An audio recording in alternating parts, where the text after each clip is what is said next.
Brexit has been the predominant theme in recent years, but since the United Kingdom left the EU at the turn of the year, relations between the EU and the island nation have become quieter. But behind the scenes, things are still simmering. The UK has not been part of the European single market since the beginning of the year, and a last-minute trade agreement is currently provisional. The final green light from the European Parliament is still pending. This is not a matter of form, so the chairman of the Committee for International Trade of the European Parliament, that's Bernd Lange, in the Citizens' Dialogue of the Europa Union Germany, said last Wednesday. The UK's exit was selective. While the country continues to participate in certain research projects, it has opted out of many things, including the Erasmus Plus program. Some regulations, such as CO2 pricing in the energy sector, are still pending. Annette Dittert, ARD correspondent in London and studio manager of the ARD UK office, the ARD is something like the German BBC, answered questions from the more than 200 participants in the digital public dialogue. She pointed out that small and medium-sized companies in particular have been hit hard by Brexit and that many are facing bankruptcy.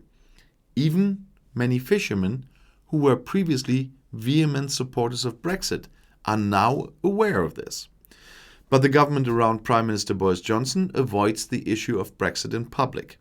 The government is using the successful vaccination campaign as proof that leaving the EU was worth it. That's bollocks, because he always could have done this even as a member.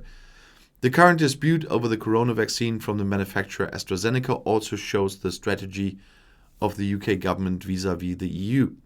The EU is a scapegoat because it is publicly considering export bans for the vaccine to the UK.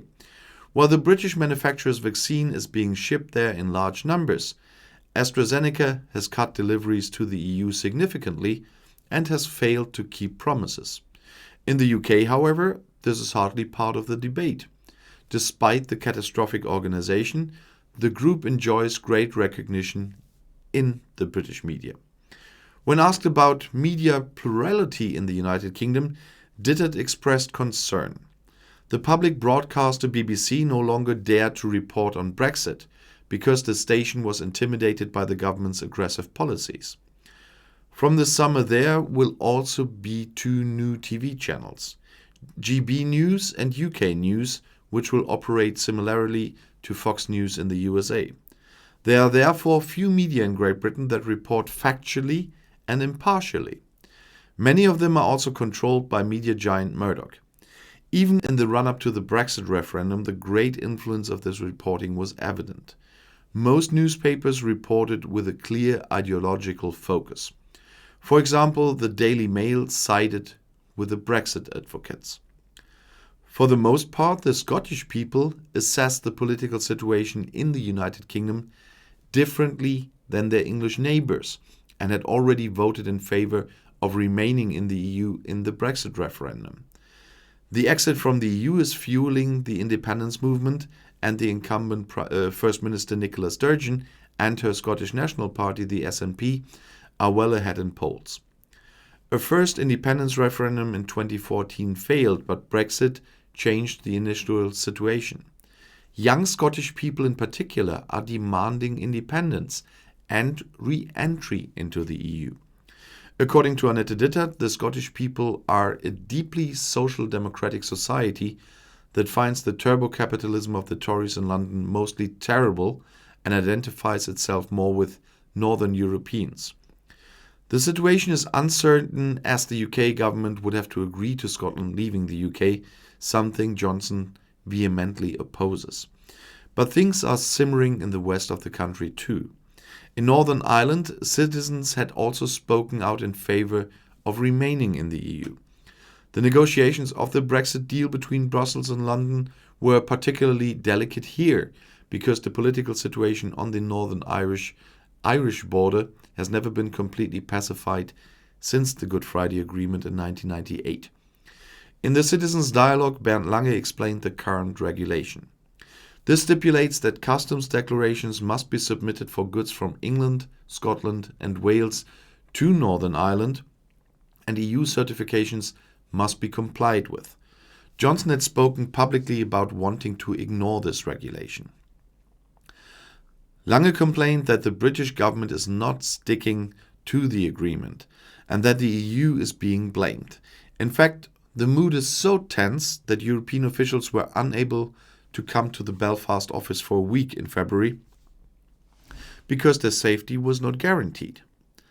However, the Good Friday Agreement provides that referendums on leaving the United Kingdom are possible in Northern Ireland, regardless of a permit from Westminster. A unification of Northern Ireland with the Republic of Ireland, therefore, seems for the time being even more likely than the independence of Scotland. When asked whether the kingdom in its current form could break up, Annette Dittert answers drastically. This is just a matter of time, is her answer. Bernd Lange would have liked a more intensive relationship than the trade agreement, for example, a common foreign policy. National sovereignty in the face of powers such as the USA and China, as well as large companies such as Facebook and Amazon, is an illusion for such a relatively small country. While the final details of future legal relationships are still pending, one thing is clear. Great Britain is striving for more national sovereignty and would also like to set international standards without the EU. Boris Johnson doesn't seem to have a specific plan for this, and the economy is already suffering from the effects of Brexit. The corona crisis is still obscuring the discourse, but how long it will last is uncertain. In the future, Europe will have to adapt to the fact that Great Britain will go its own way, which the EU in particular will not always like.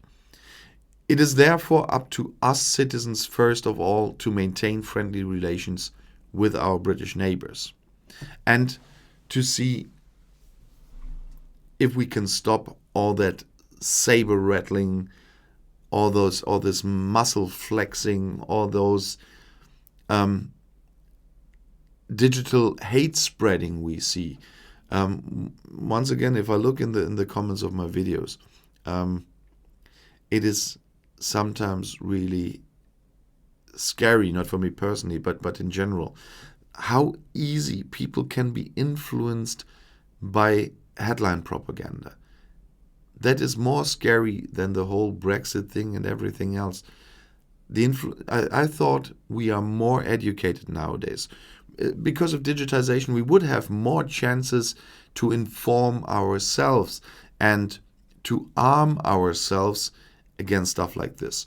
And Brexit and everything afterwards showed us that this is not the case, that this hope was futile, because it didn't happen.